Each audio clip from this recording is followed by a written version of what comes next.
I don't shake hands with people who buy their way into rooms like this." The words landed in the boardroom with the quiet sharpness of a blade sliding across glass. 42 floors above Midtown Manhattan, inside a conference room wrapped in dark walnut panels and floor-to-ceiling windows, the air had been calm just seconds earlier. Now it shifted. Every chair around the 20-foot table creaked slightly as heads turned toward the woman standing at the end of it. Gabrielle Hudson's hand was still extended, steady, unshaken. Across from her, billionaire investor Richard Whitmore slowly withdrew his own hand, as if the gesture itself had offended him. A thin smile stretched across his face, the kind people wear when they believe the room belongs to them. A few members of the board chuckled under their breath. One man near the center of the table let out a short laugh he tried to disguise as a cough. Another leaned back in his chair, whispering something to the colleague beside him. The sound spread the way small sparks move through dry leaves. Quick, dismissive, contagious. Gabrielle lowered her hand without rushing. She didn't look embarrassed. She didn't look angry either. She simply pulled out the chair in front of her and sat down with a calm that felt almost deliberate, like someone settling in to watch a storm they already knew the ending to. No one in the room seemed to notice the subtle shift in posture, the way several assistants along the walls straightened slightly, as if something important had just happened without being announced. To them, Gabrielle Hudson was just another investor invited to observe the meeting. A quiet one. A minority partner at best. That was the story circulating around the table anyway. Richard Whitmore cleared his throat and continued walking around the room, greeting other board members with firm handshakes and confident nods, as if the moment that had just happened barely existed. "Let's get started," he said, sliding into the leather chair at the head of the table.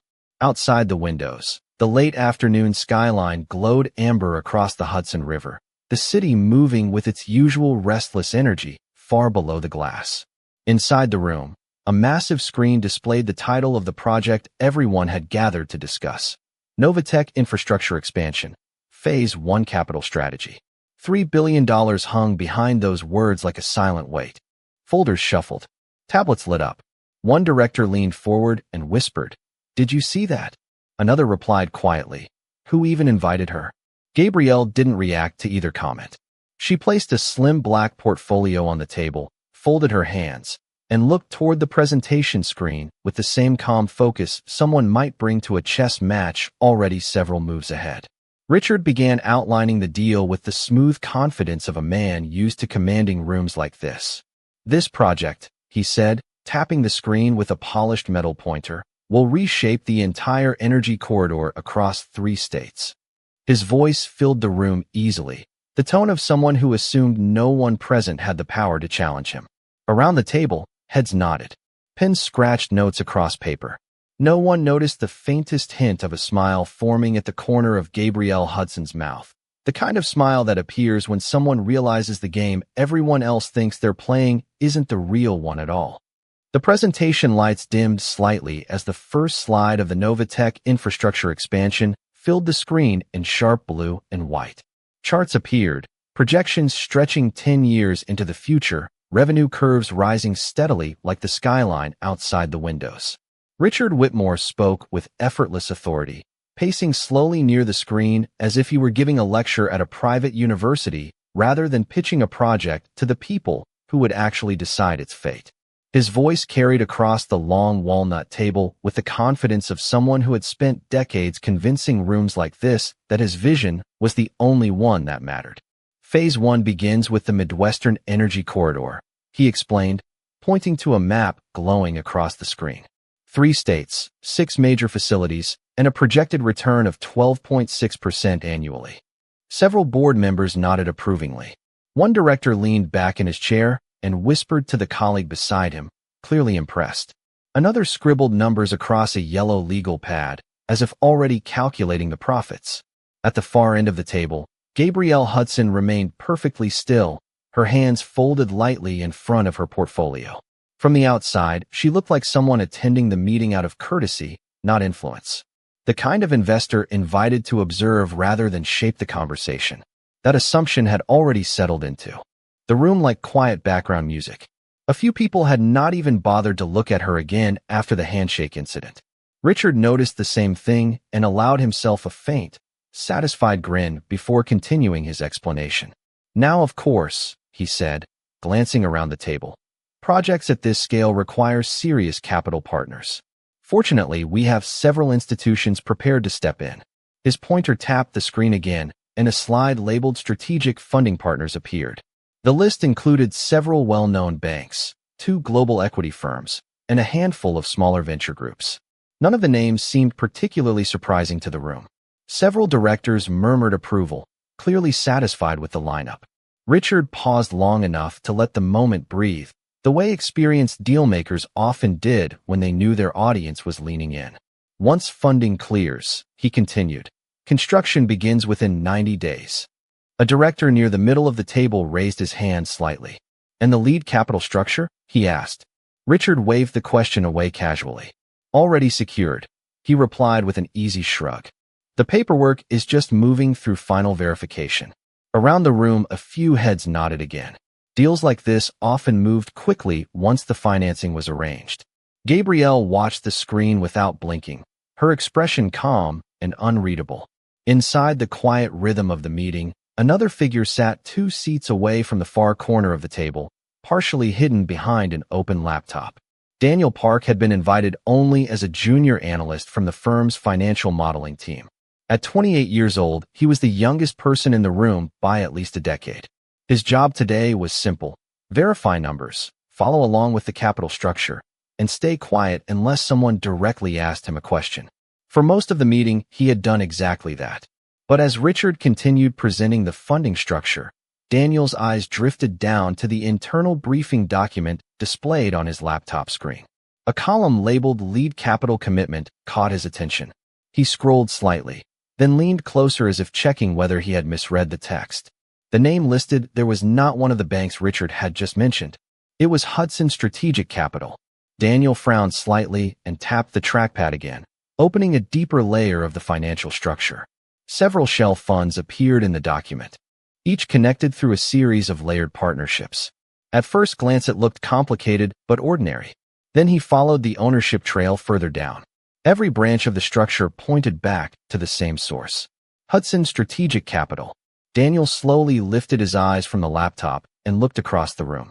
Gabrielle Hudson sat quietly at the far end of the table, listening to Richard Whitmore describe the deal as though she were simply another observer in the room.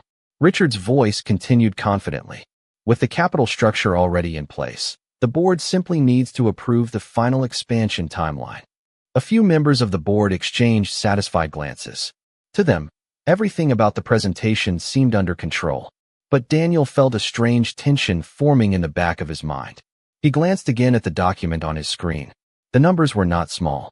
The lead capital commitment alone totaled $3 billion. His gaze drifted slowly back toward Gabrielle. She had not said a single word since taking her seat.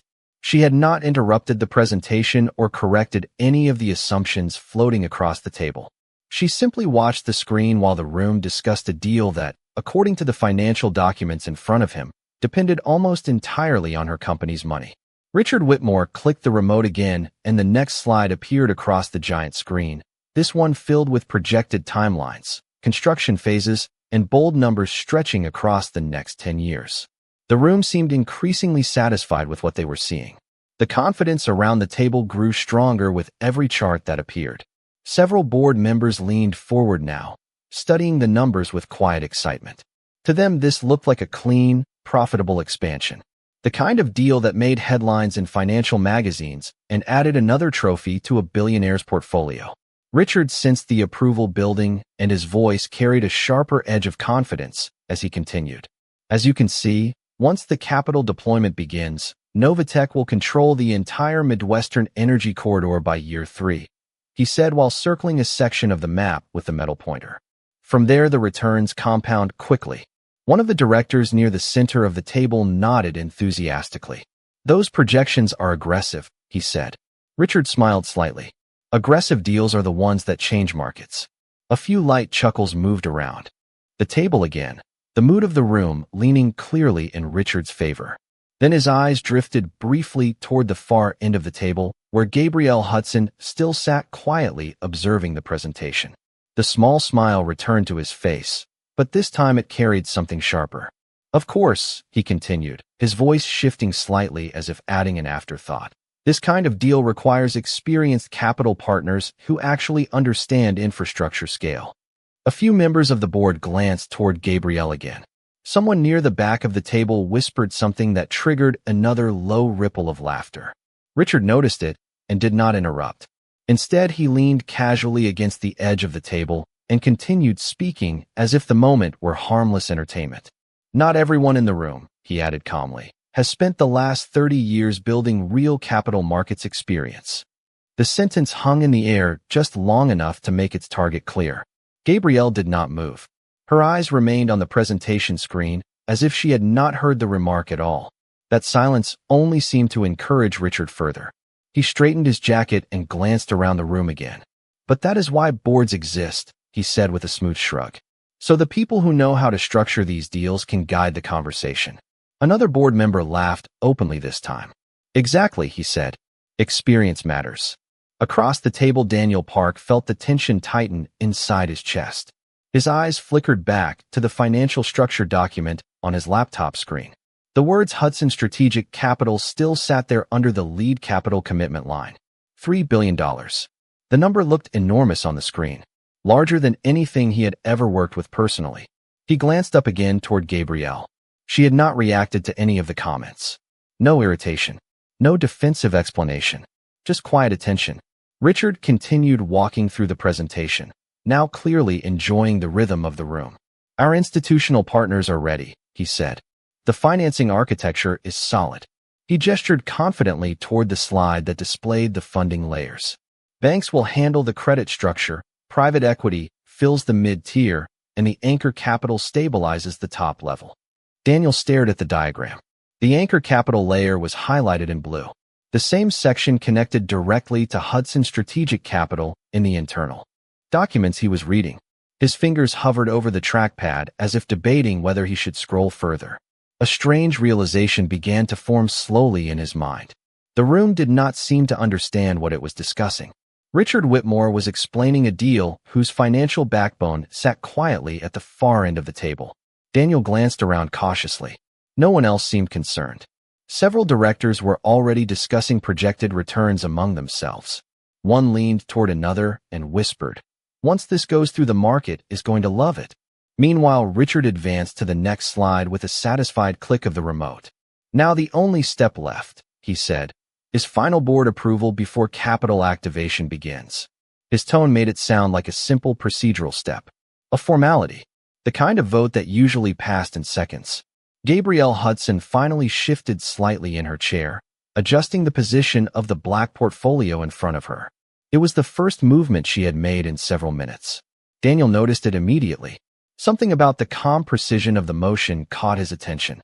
Not nervous, not uncertain, just deliberate. Richard glanced toward her again and lifted one eyebrow. "Unless," he added with faint amusement, "someone in the room has a concern about the scale of the investment." A few people smiled.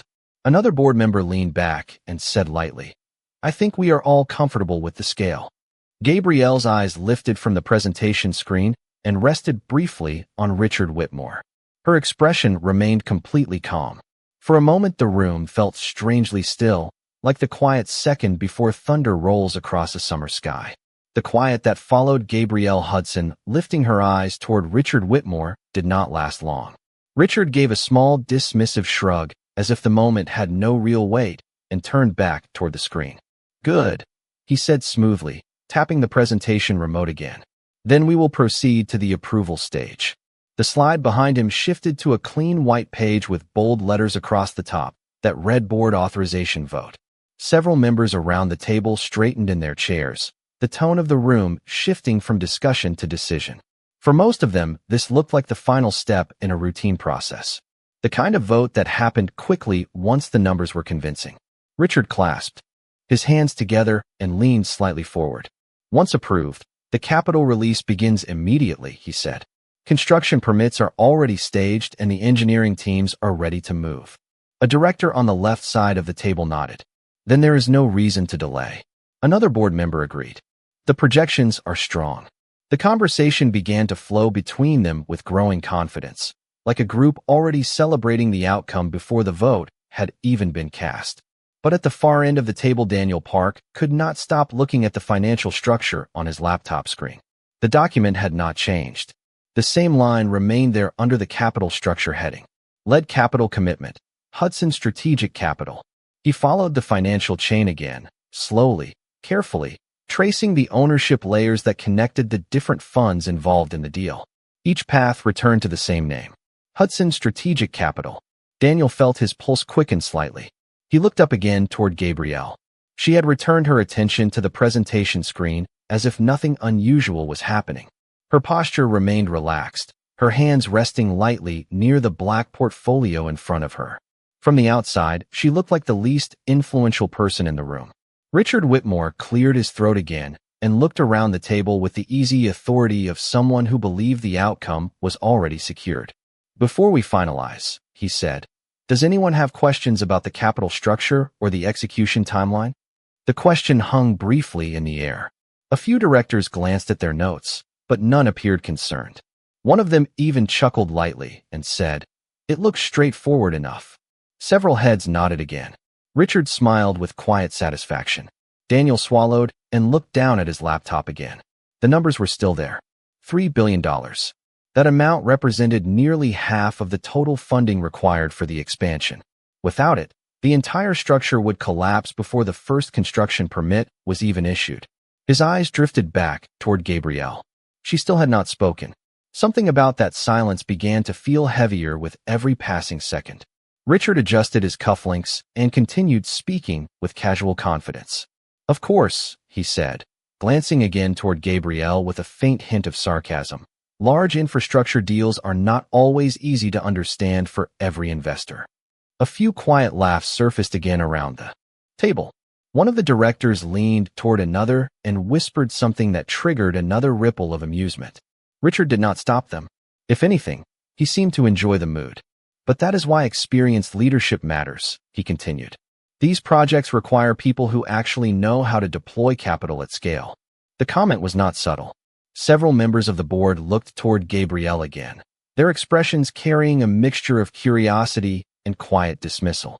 Gabrielle remained still for another moment, her gaze steady and thoughtful.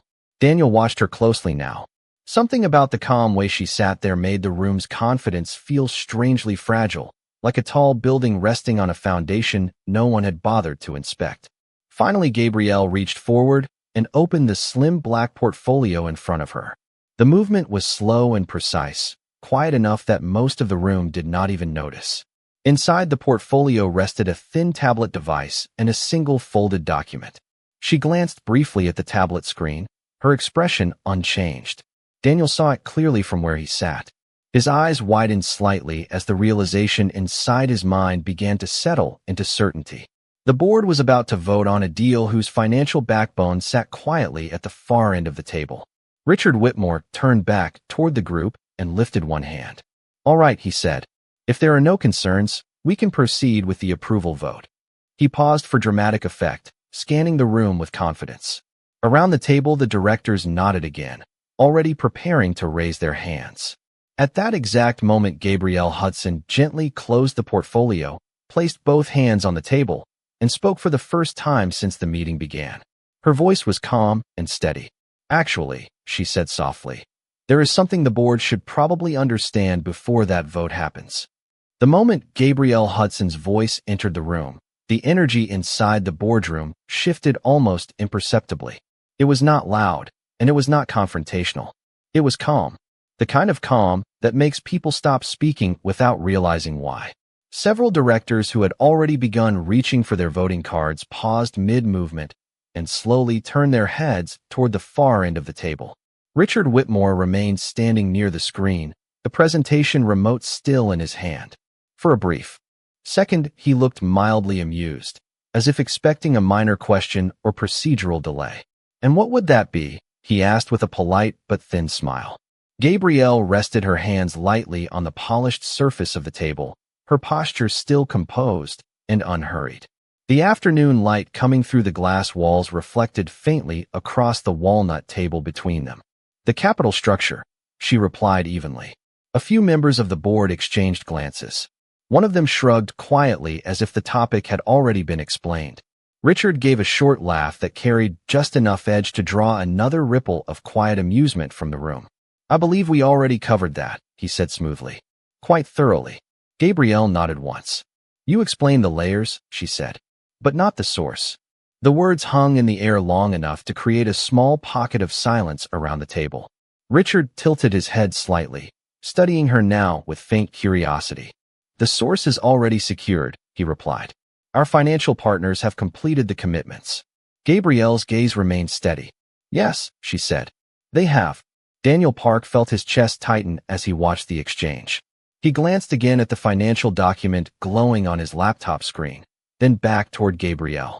Every line of the capital structure still pointed back to the same name. Hudson Strategic Capital. Richard slowly placed the presentation remote on the table and folded his arms. If you have a specific concern, Ms. Hudson, he said with a hint of patience in his tone, now would be the time to raise it. Gabrielle leaned slightly forward, her expression still measured and composed. I do not have a concern, she replied. I have a clarification. The room grew quieter again. Even the directors who had been whispering earlier were now watching the exchange more closely. Gabrielle reached calmly into the portfolio beside her and lifted the thin tablet device Daniel had noticed earlier. She tapped the screen once and turned it slightly so the display faced the center of the table. The device showed a clean financial summary page with a bold title at the top, Novatech Infrastructure Capital Structure. Several directors leaned forward instinctively. Richard remained where he stood, his expression still confident, but now slightly more focused. Gabrielle spoke again with the same quiet steadiness. Your presentation listed several institutional partners, she said. Banks, equity, firms, and credit facilities. Richard nodded lightly. Correct. Gabrielle tapped the tablet screen again, and a section of the document expanded. But the anchor commitment that stabilizes the structure was not explained. One of the directors leaned closer to see the display. Another adjusted his glasses. Daniel already knew what they would see before the numbers fully appeared. Gabrielle continued speaking without raising her voice.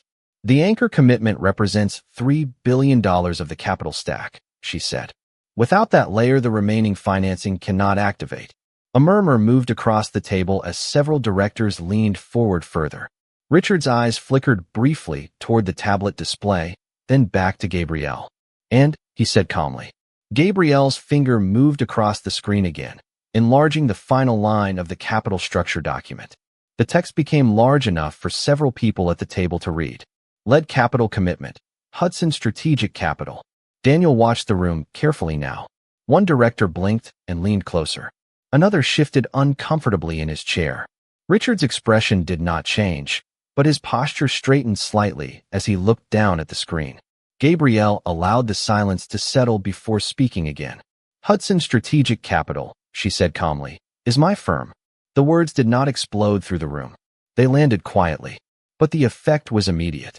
Several members of the board looked from the tablet screen back to Gabrielle, as if seeing her clearly for the first time since the meeting began. Daniel felt the tension in the air tighten like a cable being pulled taut. Richard Whitmore remained still for a moment, his eyes resting on the document displayed in front of him. Around the table, the earlier confidence had begun to dissolve, replaced by a slower, more cautious silence that no one seemed eager to break. For several seconds, no one in the boardroom spoke. The quiet felt different now, heavier than before, as if the air itself had become aware of something the room had completely misunderstood.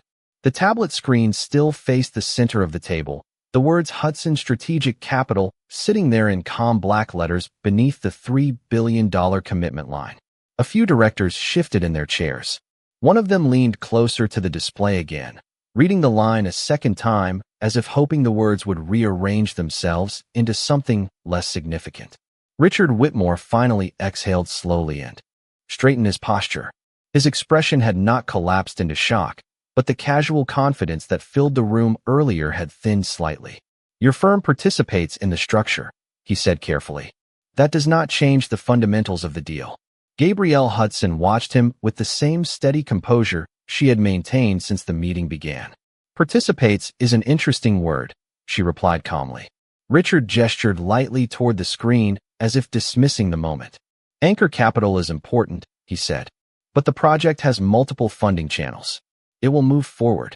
Several members of the board nodded instinctively, eager to restore the earlier rhythm of the meeting. One director cleared his throat and added, $3 billion is significant, but not irreplaceable. Gabrielle did not respond immediately. She reached again for the tablet and tapped the screen once. The document shifted, revealing a deeper section of the financial structure. The new display showed the cascade of credit guarantees and secondary financing tied directly to the anchor commitment. Daniel Park recognized the structure instantly. Without the anchor capital, the entire financing architecture lost its foundation. Gabrielle's voice remained quiet. The credit facilities, she explained, activate only after the anchor layer clears compliance. A few directors leaned forward again, studying the diagram more carefully now. The calm certainty from earlier was beginning to soften into uncertainty. Richard folded his arms again and tried to reclaim the conversation. Then it is fortunate, he said, that the anchor layer has already been secured. Gabrielle met his gaze without raising her voice. It has not been activated. The sentence landed gently, but carried a noticeable shift in tone across the room. One director looked toward another. Another glanced at the legal counsel sitting near the wall. Richard's expression tightened slightly. What exactly are you suggesting? He asked. Gabrielle turned the tablet back toward herself and closed the screen. I am not suggesting anything, she said. I am explaining the current status. Daniel could hear the faint sound of the city far below through the glass walls. Car horn somewhere in Midtown. The distant rhythm of traffic moving through afternoon streets. Inside the boardroom, no one moved. Gabrielle reached into her portfolio again and removed her phone. The movement was simple and unhurried. She unlocked the screen and tapped once. Richard watched closely now. If there is a procedural delay, he said carefully, we can address it after the vote. Gabrielle shook her head slightly. The delay is not procedural. Her thumb moved across the screen and a call connected almost instantly. She did not raise the phone to her ear. Instead, she placed it on the table in front of her with the speaker activated. A calm voice answered from the other end. Hudson Strategic Capital Operations. Gabrielle spoke with the same steady tone she had used all afternoon. This is Gabrielle Hudson. Please confirm the status of the Novatech anchor commitment. There was a brief pause on the line, followed by the sound of a keyboard clicking. The commitment remains pending activation, the voice replied. Gabrielle nodded once, even though the caller could not see her. Please place the commitment on hold until further notice. Another pause. Understood, the voice answered. The $3 billion allocation is now paused. Gabrielle thanked them and ended the call with a single tap. When she lifted her eyes again, the room had gone completely still. Several directors were staring at her now, the earlier amusement gone entirely. Daniel Park could feel the shift ripple through the table like a quiet shockwave. Richard Whitmore remained standing near the screen, his gaze fixed on Gabrielle, as if recalculating the entire meeting in real time. Gabrielle folded her hands again calmly on the table. The board may proceed with the vote if it wishes, she said softly. But the capital structure you just approved no longer exists. No one reached for their voting cards now. The room that had felt confident minutes earlier had gone unnaturally still. The words Gabrielle Hudson had just spoken continued to echo through the silence like a quiet shock that had not fully finished traveling across the table. The capital structure you just approved no longer exists. Several directors stared down at their folders as if the printed documents in front of them had suddenly become unreliable. One of them slowly leaned back in his chair, the leather creaking softly in the quiet room. Another rubbed his forehead as if trying to recalculate the numbers he had been celebrating only minutes earlier. Daniel Park could feel the shift in atmosphere more clearly than anyone. The room that had once treated Gabrielle as an afterthought now seemed to orbit around the calm presence at the end of the table. Richard Whitmore finally moved. He picked up the presentation remote again, though he did not press any buttons. His posture remained upright, but the casual ease he carried earlier had disappeared. Let us be clear about something, he said slowly. You paused a funding allocation. Gabrielle did not interrupt him. Richard gestured lightly toward the board members around the table. This project has multiple financial channels, he continued. $3 billion is significant, but it does not destroy the entire structure. His voice remained controlled, but the confidence now sounded more deliberate than natural. Gabrielle watched him for a moment before replying. It does when the credit guarantees depend on it. One of the directors looked sharply toward the legal advisor near the far wall. The attorney shifted slightly and opened a tablet of his own, scanning the documentation with a growing look of concentration. Gabrielle continued, speaking in the same calm tone. The secondary lenders require confirmation of anchor capital before releasing the rest of the financing. Daniel glanced again at the diagram on his laptop. She was correct. Without the anchor layer, the credit line stalled. The private equity layer froze. The entire architecture paused in place like machinery waiting for a missing gear. Richard set the remote down again. Even if that were temporarily true, he said, it is a procedural matter. Gabrielle tilted her head slightly. It is a structural one. The words settled into the room like a weight. One director near the center of the table finally spoke. How long is the hold? He asked. Gabrielle looked toward him calmly. Until my firm decides the capital should move. Another quiet ripple of tension moved around the table. The earlier laughter now felt distant, almost embarrassing in hindsight. Daniel watched as several directors exchanged uncertain glances with one another. Richard Whitmore's jaw tightened slightly as he studied Gabrielle across the length of the table. You are making a dramatic point, he said carefully. But this board still determines the future of the project. Gabrielle nodded once. You determine the vote, she replied. My firm determines the capital. The simplicity of the statement seemed to drain the last remaining confidence from the room. One of the directors slowly pushed his folder aside. Another leaned forward with both hands resting on the table, staring at Gabrielle as if seeing her clearly for the first time since she walked into the room. The attorney, near the wall, finally looked up from his tablet.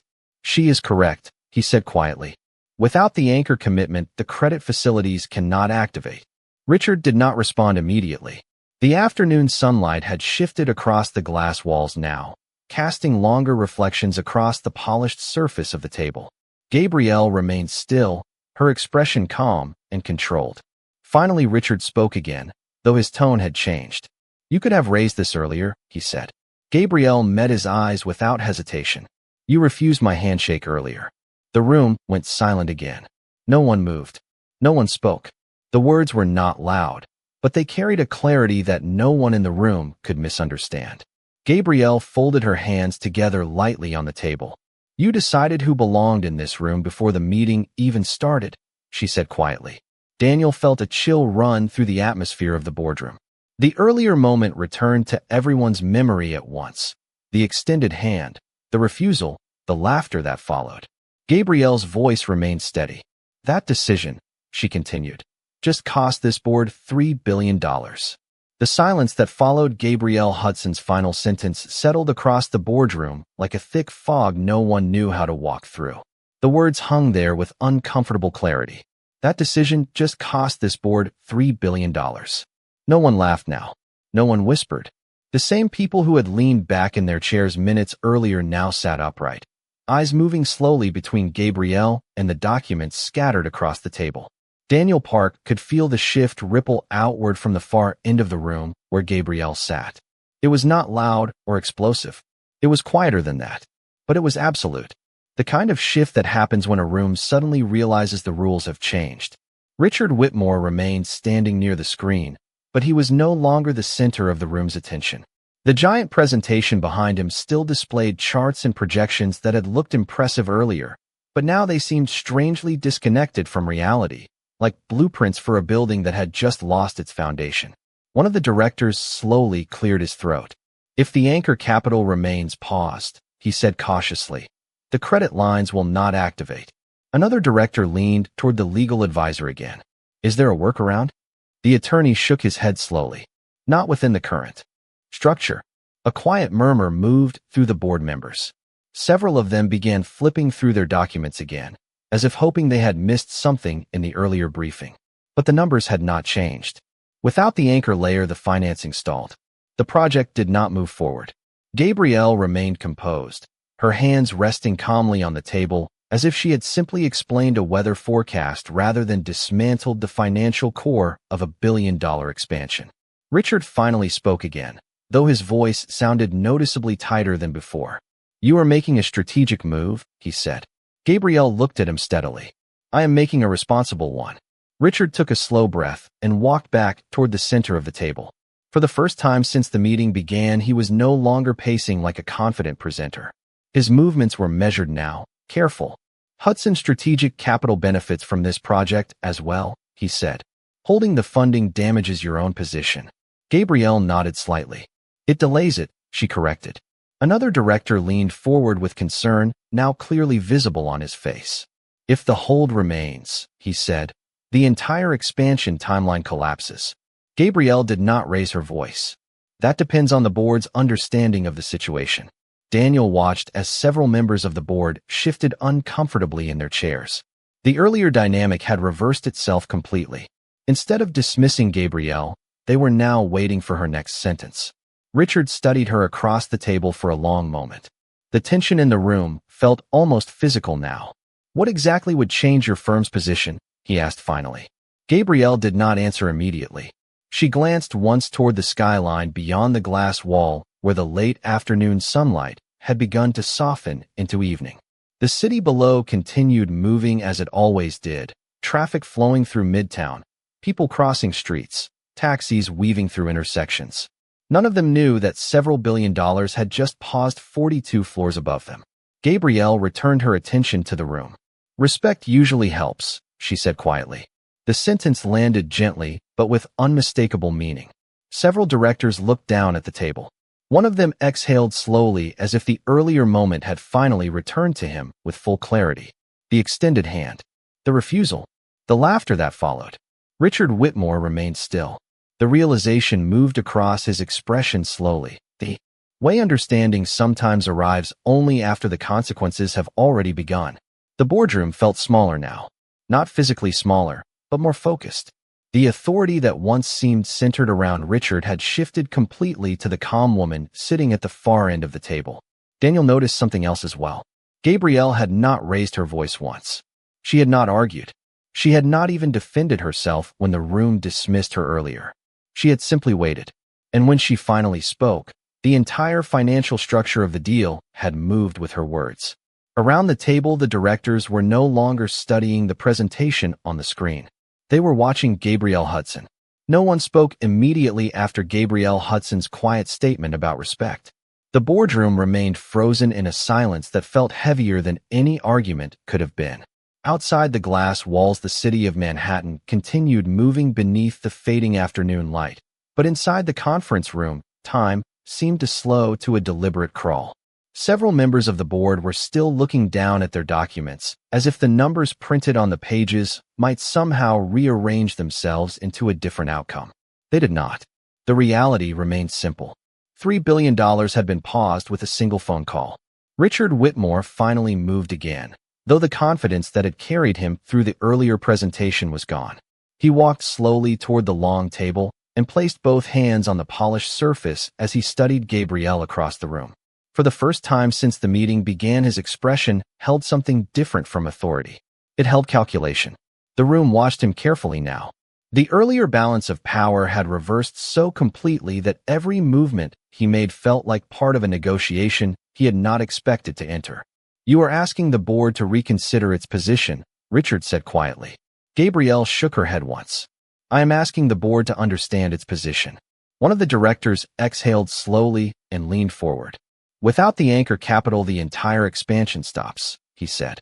The attorney near the wall nodded again. "That is correct." Another director rubbed his temples as the weight of the situation finally settled into the room. "Then we are not voting on an expansion," he said quietly. "We are voting on whether the expansion even exists." Gabrielle did not respond to the remark. She simply waited, the same calm patience she had carried since the beginning of the meeting now filling the center of the room. Daniel Park watched the exchange with quiet disbelief. Just an hour earlier, Gabrielle Hudson had walked into the boardroom like a quiet observer no one felt obligated to acknowledge. Now every voice in the room seemed to revolve around her presence. Richard remained standing for another long moment before finally speaking again. "Earlier," he said slowly, "I may have misjudged the situation." The sentence was careful, measured. It was the closest thing to an admission anyone in the room expected to hear from him. Gabrielle regarded him calmly. "You misjudged more than the situation," she replied. Richard held her gaze. For a moment, the entire room felt suspended between them. The earlier handshake returned clearly to everyone's memory. The extended hand, the refusal, the laughter that followed. Richard Whitmore straightened his posture and took a quiet breath before stepping forward around the table. When he reached the end of the long walnut surface where Gabrielle sat, he stopped. This time he did not hesitate. He extended his hand. The gesture was slower than it had been earlier, more deliberate. Not an automatic greeting, but a recognition of something the room now fully understood. Gabrielle looked at his hand for a moment. The directors around the table watched carefully, the silence thick with anticipation. After a brief pause, Gabrielle stood from her chair and accepted the handshake. The contact lasted only a moment, but the effect across the room was immediate. Several directors exhaled quietly, as if a tension they had been holding finally released.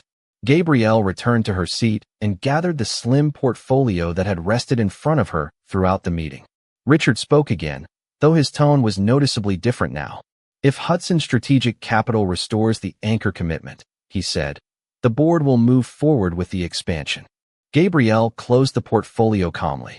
"Hudson Strategic Capital invests in partnerships," she said, "not assumptions." Richard nodded once, the message clear. Gabrielle then reached for her phone again and placed a short call. The same calm voice answered from the operations desk. "Hudson Strategic Capital Operations." Gabrielle spoke clearly. "You may release the Novatech anchor commitment." There was a brief pause before the response came back. "Understood. The $3 billion allocation is now active." Gabrielle ended the call and placed the phone back into her portfolio. Around the table, several directors exchanged relieved glances as the reality of the restored financing settled in. The massive project displayed on the screen behind Richard Whitmore suddenly looked real again. But the room itself had changed. The earlier assumptions were gone. The quiet dismissal that had greeted Gabrielle at the start of the meeting no longer existed. She stood, preparing to leave the conference room. Before stepping away, she looked once more toward the board. Her voice remained calm, steady, and unmistakably clear. "You did not lose $3 billion today," she said. "You almost lost it." Gabrielle Hudson then walked toward the door of the boardroom, the late afternoon light reflecting across the glass walls as the directors behind her sat in thoughtful silence, fully aware that the most powerful person in the room had never needed to raise her voice even once.